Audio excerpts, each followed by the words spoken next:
மக்கள் இங்க வர்றது வெறும் புதுமைக்காக மட்டுமில்ல, எனக்கும் அன்னைக்கும் உள்ள பந்தம் தாய்க்கும் மகனுக்கும் உள்ளது போல். நான் அந்த கோயிலில் அன்னைக்கு நின்றுட்டு இருக்கேன்னா அது மாதா எனக்கு கொடுத்த ஒரு உயிர் பிச்சை என்பதை தான் நான் சொல்லணும். இந்த மாதா கோயிலுக்கு வந்துட்டு போனா நம்ம வாழ்க்கையிலே மாற்றம் வருமா?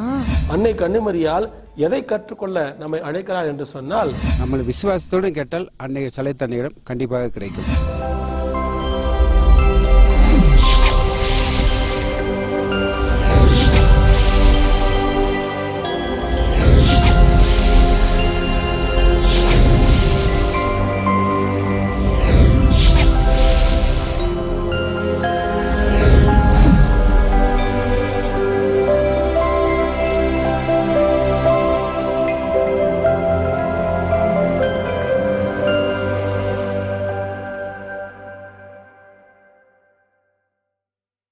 அன்பு மாதா தொலைக்காட்சி நேயர்களே, உங்கள் அனைவரையும் இந்த இனிய பொழுதிலே மலைகளின் இளவரசியாம் கொடைக்கானலில் வீற்றிருக்கக்கூடிய சலேத் அன்னையினுடைய திருத்தலத்தில் அருள் நிறை மரியே என்ற நிகழ்ச்சியின் வழியாக சந்திப்பதில் பெருமகிழ்ச்சி அடைகின்றேன்.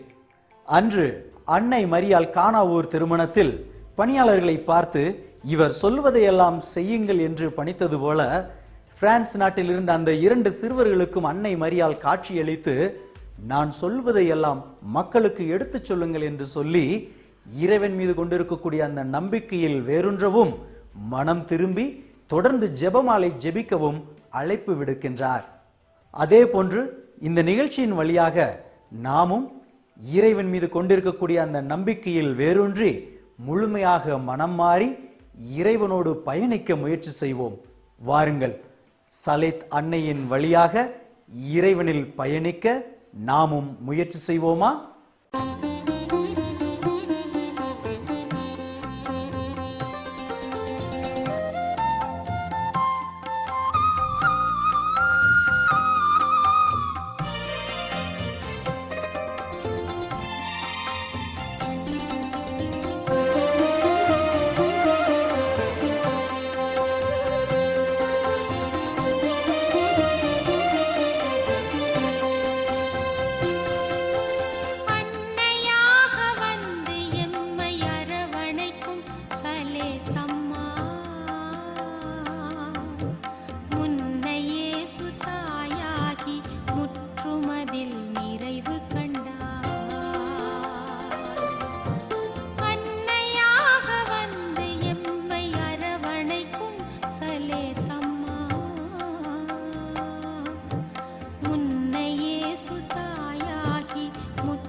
ஏங்க, இத்தனை வருஷத்துல இன்னைக்கு தாங்க இந்த சலைத்தன்னை ஆலயத்துக்கு கூட்டிட்டு வந்திருக்கீங்க.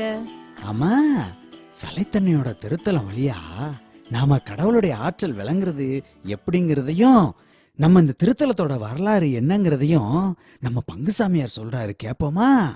மாதா தொலைக்காட்சி நேயர்களுக்கு வணக்கம்.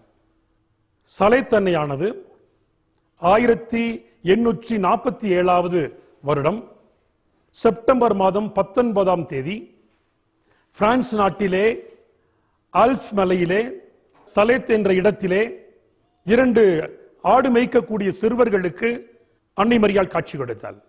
1851 திருச்சபை அதற்கு அங்கீகாரம் கொடுக்கிறது. சன்சீர் என்ற இயேசு சபை குருவானவர் இந்தியாவிலிருந்து பிரான்ஸ் நாட்டுக்கு சென்று அங்கு சுகமில்லாமல் மடாஸ்கர் என்ற நோயில சுகமில்லாமல் இருந்து அன்னை மரியாளிடம் ஜெபிக்கிறார். நான் இந்த நோயிலிருந்து விடுதலை கிடைத்தால் நான் மீண்டும் இந்தியா சென்று சலைத்தன்னைக்கு ஒரு ஆலயம் கட்டுவேன் என்று சொல்லி ஜெபித்தார். சுகம் பெற்றார். மீண்டும் இந்தியா வந்தார். வந்து இந்த கொடைக்கானல் மலையை தேர்ந்தெடுத்தார். தேர்ந்தெடுத்து 1863ஆம் ஆண்டு அடிக்கல் நாட்டினார். 1866வது வருடம் இந்த ஆலயத்தை கட்டி முடித்தார். இந்த ஆலயத்தினுடைய முக்கியம் என்ன என்று சொன்னால், இந்த ஆலயத்திலே ஜாதி மத இன பாகுபாடின்றி மக்கள் இந்த ஆலயத்துக்கு வருவார்கள். எல்லோரும் இந்த ஆலயத்தில் வந்து ஜெபிப்பதை பார்க்கலாம். இந்த ஆலயமானது அன்னையினுடைய பக்தி முயற்சிகளினுடைய வெளிப்பாடு என்று சொல்லலாம். ஒவ்வொரு வருடமும் ஆகஸ்ட் 14, 15 ஆகிய தேதிகளில் இங்கே திருவிழா மிகவும் பிரம்மாண்டமாக நடைபெறுகிறது.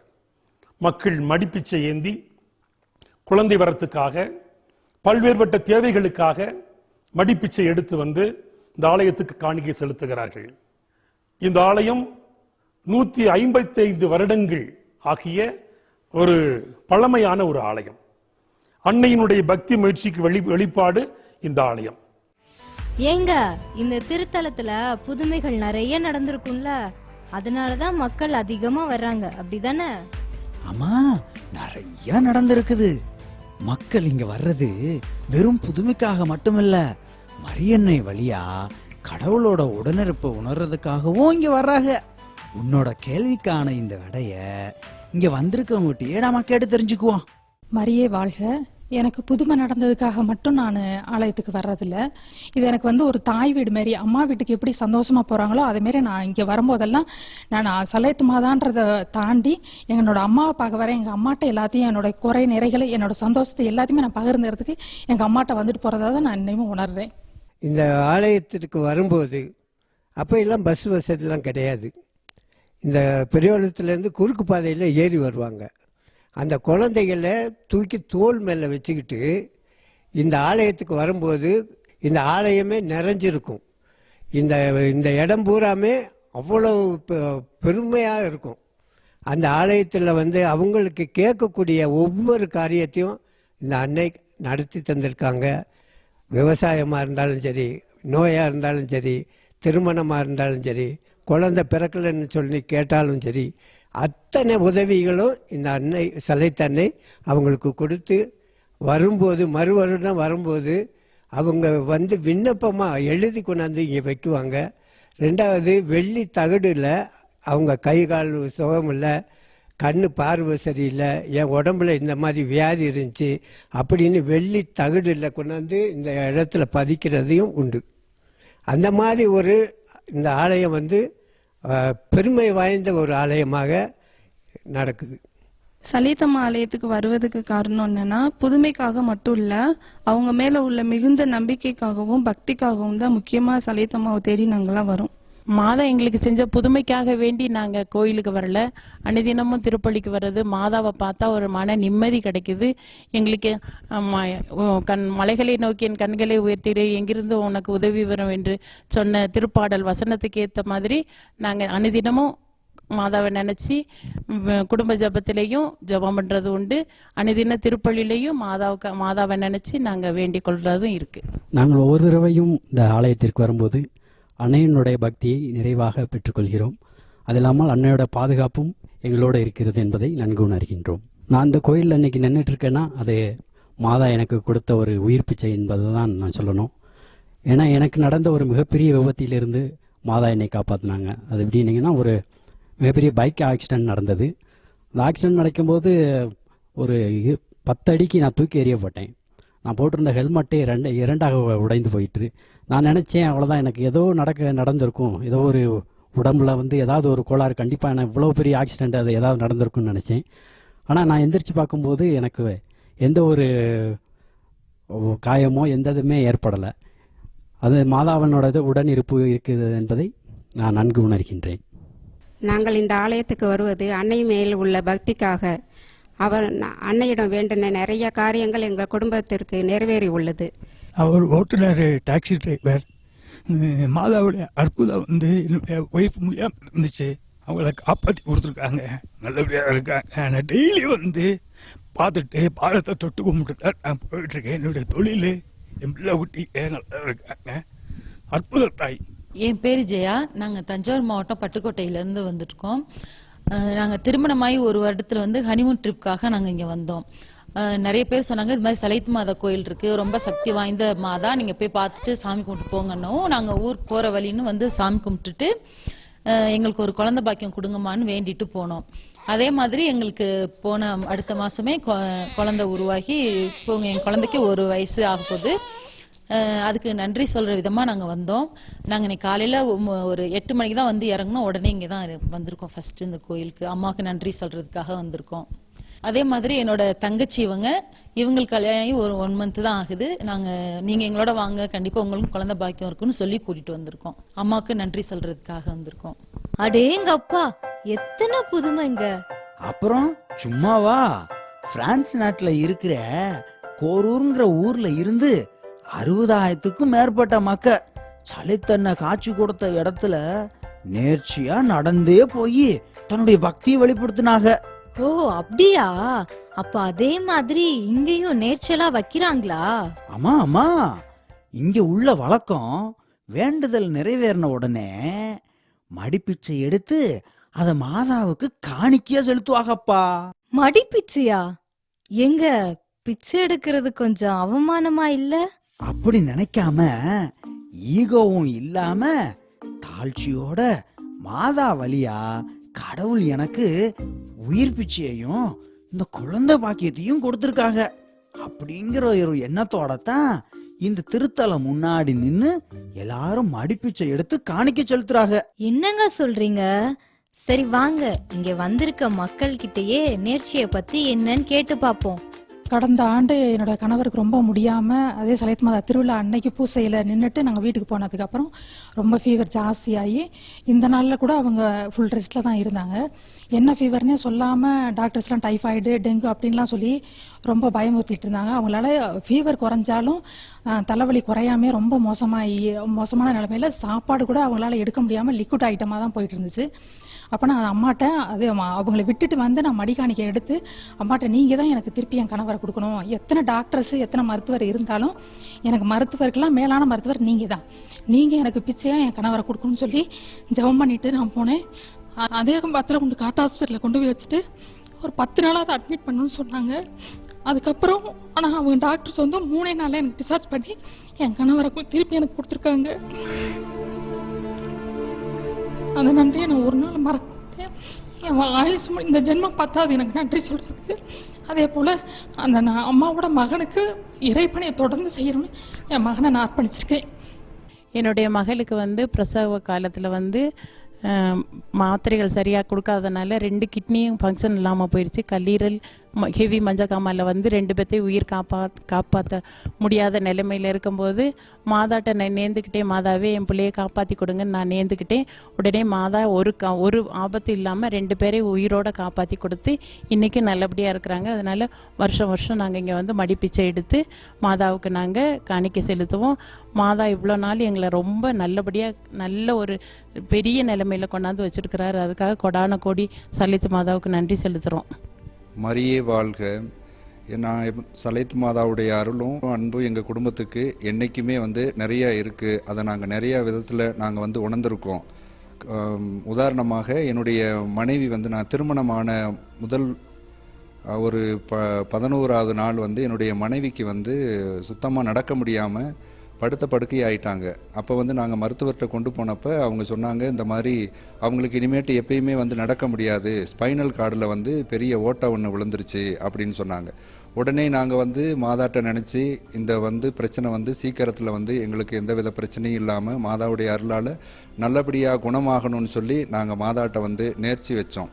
மடிப்பிச்சை எடுத்து வந்து நாங்கள் வந்து நேர்த்தி கடன் செய்கிறதுனாக வந்து நாங்கள் வந்து எங்கள் குடும்பத்தில் வேண்டிக்கிட்டோம். அது ஒரு 6 மாதத்துலேயே பார்த்தீங்கன்னாக்கா நல்ல ஒரு சுகம் கிடச்சி மீண்டுமாக வந்து நல்லா நடக்கக்கூடிய ஒரு இது பண்ணி திரும்ப இந்த ஆலயத்திற்கு நாங்கள் வந்து குடும்பமாக வந்து நாங்கள் வந்து மாதாட்ட நன்றி செலுத்துகிற அளவுக்கு வந்து அந்த ஒரு பிரச்சனை இல்லாமல் நல்லபடியாக சுகமாகி இன்றைக்கும் வந்து நாங்கள் தினந்தோறும் மாதாவை வந்து நாங்கள் பார்த்து நன்றி சொல்லக்கூடிய வந்து ஒரு வழியை நாங்கள் வந்து மாதாட்ட இருந்து நாங்கள் அடைஞ்சிருக்கோம். அதுக்காக வேண்டி நாங்கள் மாதாவுக்கு வந்து நன்றி சொல்கிறோம்.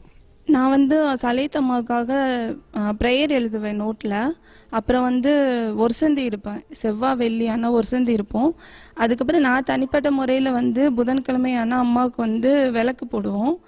அந்த மாதிரி அந்த நாங்கள் இப்போ நேர்ச்சி வச்சது நிறைவேறிச்சுன்னா கோயிலில் பொங்கல் வைப்போம். பொங்கல் வச்சு மக்கள் எல்லாருக்கும் கொடுப்போம். திருப்பலியில் தான். நாங்கள் எங்களுக்கு குழந்தை கிடைத்ததற்காக நன்றி செலுத்துவதற்காக இந்த அன்னையின் திருவிழா அன்று நானும் என் மனைவியும் மடிப்பிச்சை எடுத்து அதை காணிக்கையாக அன்னைக்கு செலுத்தி எங்களுடைய நன்றி கடனை இந்த மாதிரியாக செலுத்தி கொடுப்போம். மற்றவர்களும் அதே போல் செய்து கொண்டிருக்கிறார்கள்.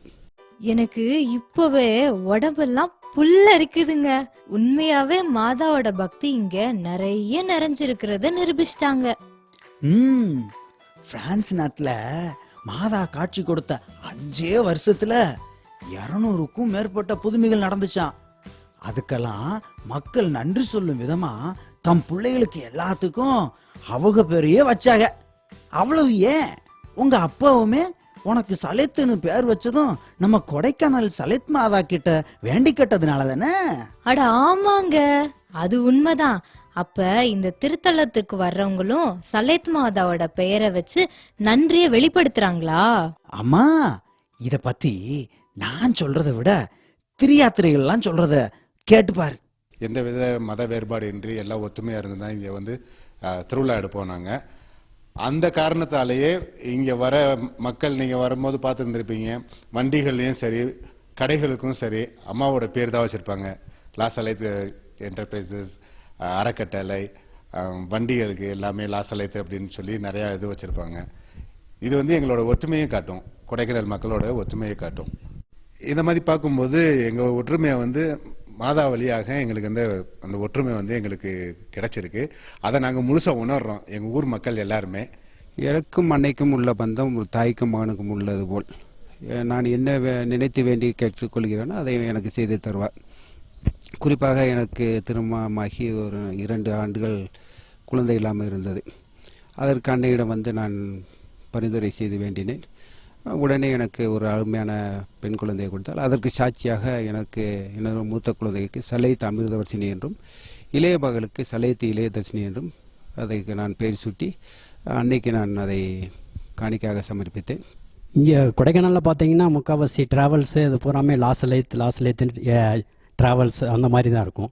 அவங்க மாதா மேலே கொண்டு இருக்க பக்தி வந்து இதன் மூலம் வெளிப்படுகின்றது. அதனால் அவங்களுக்கு வந்து பொருளாதார முன்னேற்றமும் ஏற்படுகின்றது. ஏன் தாத்தா, இந்நேரம் அம்மாவும் அப்பாவும் பூசைக்கு போயிருப்பாங்கல்ல? ஆமாப்பா ரூபா, பூசை ஆரம்பிக்கல, அவங்க அங்கதான் இருப்பாங்க. தாத்தா, இந்த மாதா பக்தியை பத்தி நான் எப்படி தாத்தா தெரிஞ்சுக்கிறது? உங்களுக்கு தெரிஞ்சா சொல்றீங்களா? அதுவா ரூபா, சலேத் மாதா காட்சி கொடுத்ததை பார்த்த அந்த 2 சிறுவர்களும் அவங்க பங்கு தந்தை ஜாக் பேரன் கிட்ட போய் சொல்ல, அவரும் ஞாயிற்றுக்கிழமை மறையுறையில மாதா காட்சி கொடுத்த நிகழ்ச்சியை விரிவா சொல்லி மக்கள் மத்தியில மிகுந்த நம்பிக்கையையும் பக்தியையும் வர வச்சாரு. அதே போல இங்கேயும் பங்குச்சாமியார்களும் அவங்களோட மறையுறை வழியா மாதாவுடைய கோட்பாடுகளையும் பக்தி முயற்சிகளையும் சொல்லி தருவாங்க. அப்படியா தாத்தா? ஆமாப்பா ரூபா, இத பத்தி இங்க வந்திருக்கிற பக்தர்கள்கிட்டே கேட்டு தெரிஞ்சுக்குவா. எங்கள் திருப்பள்ளியில் வந்து மாதாவை பற்றி அதிகமான கருத்துக்கள்லாம் சொல்கிறனால அவங்க மேலே அவங்கள புரிஞ்சுக்கிறதுக்கு எங்களுக்கு இன்னும் நல்ல வாய்ப்பு ஆழமாக கிடைக்கிது.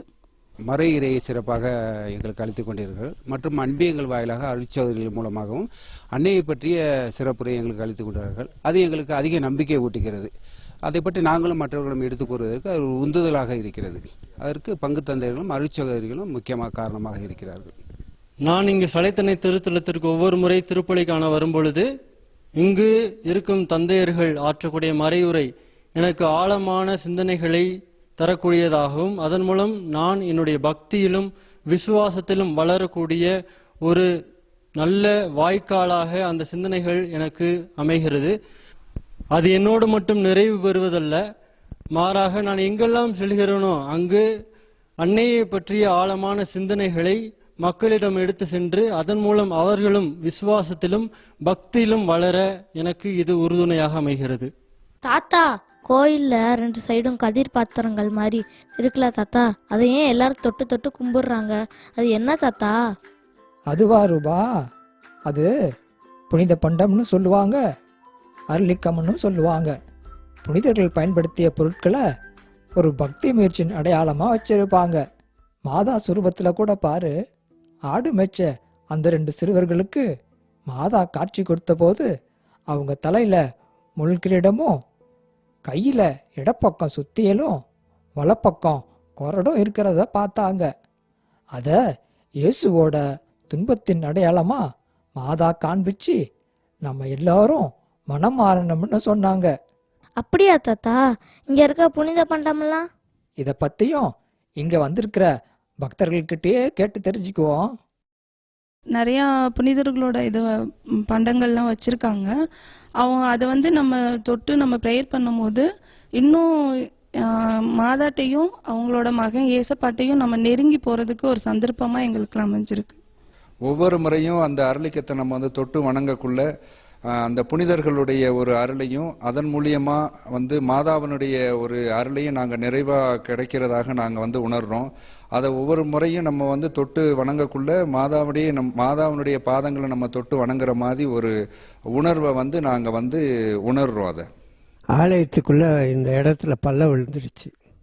பள்ளம் விழுந்த உடனே எல்லாரும் சேர்ந்து அதை எடுத்து புதுப்பிக்கலாம் அப்படின்னு சொல்லி எடுக்கும்போது அந்த மண் நோண்டும் போது இந்த சிலுவை கிடச்சி. சலேத் மாதாவுடைய ஆலயத்தில் இப்படி ஒரு அதை எடுக்கும்போதே முன்னாடி வருது அந்த சிலுவை. அந்த சிலுவையை தான் இப்போ இந்த இதில் வச்சுருக்கோம். அது வந்து எப்படின்னு சொன்னால் மற்றவங்களுக்கு எப்படி இருந்தாலும் எங்களுக்கு அந்த உணர்வு, அவருடைய ஆசீர்வாதம், இந்த அம்மாவுடைய ஒரு வழிகாட்டுதல் எல்லாத்தையும் நாங்கள் பார்க்கும்போது இந்த இந்த இது வந்து எல்லாரும் தொட்டு கும்பிட்டு போகும்போது எல்லாருக்கும் அந்த ஆசீர்வாதம் கிடைக்குதுன்ற ஒரு நம்பிக்கை. தாத்தா, இந்த புனித பண்டத்தை பத்தி எல்லாம் அருமையா சொன்னாங்கல்ல. இந்த மாதா கோயிலுக்கு வந்துட்டு போனா நம்ம வாழ்க்கையிலையும் மாற்றம் வருமா? ஆமாப்பா ரூபா, கண்டிப்பா. பிரான்ஸ் நாட்டு லாசலேத்தில் ஆடு மேய்ச்ச அந்த 2 சிறுவர்களுக்கு மாதா காட்சி கொடுத்த போது நீங்க ஜெபம் செய்வீங்களான்னு மாதா கேட்டப்ப அந்த 2 பசங்களும் இல்லைன்னு பொசுக்குன்னு சொல்லிட்டாங்க. ஐயோ, அப்புறம் மாதாவே அவங்க கிட்ட தினமும் ஒரு முறையாவது கர்த்தர் கற்பித்த ஜெபத்தையும் அருளிருந்த மரியே என்ற ஜெபத்தையும் சொல்லி இறைவனோடு உள்ள உறவை புதுப்பிக்கணும்னு சொல்லிட்டு போனாங்க. இங்க வந்திருக்கிற பக்தர்களும் தங்களோட வாழ்க்கையில எத்தகைய மாற்றத்தை பெற்றிருக்காங்கன்னு கேட்டு தெரிஞ்சுக்குவோமா? நாங்கள் சலைத்தன்னை ஆலயத்துக்கு வருவதனால எனக்கு மன அமைதி கிடைச்சிருக்கு, எங்கள் குடும்பத்துக்கு சமாதானம் கிடைச்சிருக்கு. நாங்கள் இதனால் இறைவனிடம் இன்னும் நெருங்கி வருவதற்காக இந்த அன்னை வழியாக எங்களுக்கு ஒரு சந்தர்ப்பம் கிடைக்கிது. எனக்கு வந்து ரொம்ப பக்தி கூடி இருக்கு. இப்பதான் அவங்க மேல உள்ள நம்பிக்கை ரொம்ப அதிகரிச்சிருக்கு. ஏன்னா எனக்கு திருமணம் வந்து தடைபட்டுட்டே போச்சு. அம்மா நேர்த்தி வச்சிருந்தாங்க, நானும் தனிப்பட்ட முறையில நேர்த்தி வச்சிருந்தோம். 2மே நிறைவேறிடுச்சு. அப்புறம் என்னன்னா என் வீட்டுல கடன் தொல்லை ரொம்ப இருந்துச்சு. அதுக்காகவும் 2 பேரும் நேர்த்தி வச்சிருந்தோம். அந்த இப்ப கடன் தொல்லைகள்லாம் இல்லாம ரொம்ப சந்தோஷமா இருக்கும். அதாவது வந்து இன்னுமாக மேலும் மேலும் வந்து மாதாவிட்ட இருந்து நிறைய விசுவாசத்தை நாங்கள் வந்து கற்றுக்குறோம். ஏன்னா அவங்க ஹிந்து, முஸ்லீம், கிறிஸ்தவங்க எல்லாருமே வந்துட்டு போகிறத பார்க்கக்கூடிய நேரத்தில் இன்னுமாக நம்ம அளவுக்கு அதிகமாக வந்து நம்ம வந்து மாதாட்ட வந்து நிறைய வந்து நம்பிக்கை வைக்கணும். அதன் மூலியமாக ஆண்டவர் இயேசு கிறிஸ்துவரிடத்துல இருந்து நம்ம அவருடைய பரிந்துரையை நாங்கள் வந்து நிறைய கிடைக்கணும்னு சொல்லி அதன் மூலியமா நாங்கள் வந்து அறிஞ்சுக்கிறோம். நாங்கள் அன்னையின் அன்பு மட்டும் இல்லாமல் அன்னையோட பாதுகாப்பும் ஒவ்வொரு நாளும் என்னோடு இருப்பதை நான் நன்கு உணர்கின்றேன்.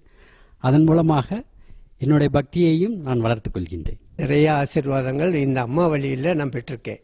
2வது வந்து எங்கள் குடும்பத்தில் வந்து நான் எவ்வளோ கஷ்டப்பட்டிருக்கலாம், ஆனால் எனக்கு முன்னாடி நின்று வழிகாட்டினவங்க இந்த சலைத்த அன்னை. இதில் வந்து மாற்றமே கிடையாது. இந்த அன்னையை வைத்து தான் மற்றவர்களுக்காக நாங்கள் ஜெபம் பண்ணுவதும் உண்டு.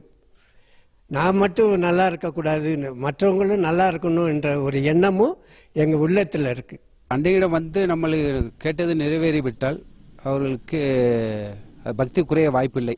பக்தி கூடிக்கொண்டுதான் போகுமே தவிர குறைவதற்கு வாய்ப்பில்லை. நம்ம விசுவாசத்தோடு கேட்டால் அன்னை சலைத்த அன்னையிடம் கண்டிப்பாக கிடைக்கும். அருள் நிறை மரியே, அன்னை கன்னிமரியாளுக்கு ஆண்டவருடைய பிரதிநிதியாக இருந்து அவர் சார்பாக செய்தியை சொல்ல வந்த கப்ரியேல் வானதூதர் சொன்ன வாழ்த்து மொழி இது. அன்னைக்கு அவர் கொடுத்த பெயர், கடவுளுடைய பெயரால் அவர் கொடுத்த பெயர் இது. இன்றைக்கு ஏகப்பட்ட பெயரிலே அன்னை கன்னிமரியாளை நாம் அன்போடு அழைக்கின்றோம். என்னென்ன பெயர் என்று நமக்கு தெரியும். ஆனால் அந்த பெயர்களை விட அருள் நிறை மரியே என்கின்ற இந்த வாழ்த்து மொழியும் பெயரும் தான் மிக மிக மிக பொருத்தமானதாக அன்னைக்கு இருக்கிறது.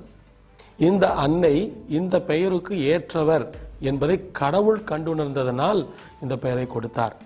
இந்த நிகழ்ச்சி நமக்கு சுட்டி காட்டுவதும் அதுதான். அன்னை கன்னிமரியால் அருளை, ஆண்டவருடைய அருளை எப்படி நிறைவாக பெற்றிருந்தார், அந்த அருளை எப்படி மற்றவர்கள் கொடுத்தார் என்பது நாம் அதிகமாக உற்று நோக்கப்பட வேண்டிய ஒரு கருத்தாகும். அன்னையினுடைய பெயரால் விளங்கக்கூடிய புதுமைகள் பலவாக இருந்தாலும், அவருடைய திருத்தலத்திற்கு மக்கள் கூடுகின்ற அந்த கூட்டம் எண்ணிக்கை மிக ஏராளமாக லட்சக்கணக்காக இருந்தாலும் அதுவெல்லாம் அன்னைக்கு சிறப்பு சேர்த்து விடாது, ஆண்டவருக்கு பெருமை தந்து விடாது. மாறாக அன்னையிடமிருந்து கற்றுக்கொண்டு அன்னை வழியாக வாழ்க்கைக்கு தேவையான பாடத்தை எடுத்துக்கொண்டு அதன்படி வாழ்வாக்குகிற போதுதான் நாம் அன்னைக்கு சிறப்பு சேர்க்கிறோம், கடவுளுக்கு மகிமை சேர்க்கிறோம், அனைவரும் மகிழ்கின்றனர். எனவே இந்த திருத்தலம், நாம் பார்த்த இந்த புனித சலேத் அன்னை திருத்தலம் மதுரை உயர் மறை மாவட்டம் கொடைக்கானல் அந்த குழுமையான அந்த இடத்திலே சென்ட் மேரிஸ் ரோடு என்கின்ற அந்த இடத்திலே அமைய பெற்றிருக்கிறது. 100 ஆண்டுகளுக்கு மேலாக இருக்கக்கூடிய அந்த திருத்தலமானது அங்கு வரக்கூடிய சுற்றுலா பயணிகளை மட்டுமல்ல, பக்தர்களை மிக அதிகமாகவே ஈர்த்து கொண்டிருக்கிறார். அந்த அன்னை அங்கு ஈர்க்கிற அந்த ஈர்ப்பானது அவரிடமிருந்து கற்றுக்கொள்ள கொடுக்கின்ற அழைப்பாக நாம் எடுத்துக்கொள்ள வேண்டும். அன்னை கன்னிமரியால் எதை கற்றுக்கொள்ள நம்மை அழைக்கிறார் என்று சொன்னால், என் வழியாக என் மகன் இயேசுவிடம் நீங்கள் செல்லுங்கள். நான் கடைபிடித்த ஒவ்வொரு தாழ்ச்சி, கீழ்ப்படிதல், ஜபம், இறைவனுடைய திருமணத்திற்கு ஏற்ப வாழ்வது என்று எண்ணற்ற என்னுடைய நற்பண்புகளை நீங்கள் பெற்றுக்கொள்ளுங்கள், கற்றுக்கொள்ளுங்கள், வாழ்வாக்குங்கள் என்பதுதான் அவர் கொடுக்கின்ற அழைப்பு. இந்த நிகழ்ச்சி உங்களுக்கு இத்தகைய அழைப்பை கொடுத்திருக்கும் என்று நான் நம்புகிறேன். எனவே அன்னையிடமிருந்து கற்றுக்கொள்வோம், அன்னை வழியாக ஆண்டவர் இயேசு கிறிஸ்துவை பார்ப்போம். மீட்பு திட்டத்தின் தலைவராக இருக்கக்கூடிய மூவொரு இறைவனை நாம் உற்று நோக்குவோம். அந்த பிரசன்னத்திலே, அந்த வாழ்க்கை முறையிலே இறைமையை நாம் வாழ்வதற்கு அன்னை நமக்கு தூண்டட்டும், நமக்காக பரிந்து பேசட்டும். நன்றி நேயர்களே, இந்த நிகழ்ச்சியை நீங்கள் பார்த்து மகிழ்ந்ததற்கு உங்களுக்கு நன்றி. இந்த நிகழ்ச்சியை வழங்கியது மூலமாக எங்களுக்கும் பெருமை. நன்றி. மீண்டும் சந்திப்போம்.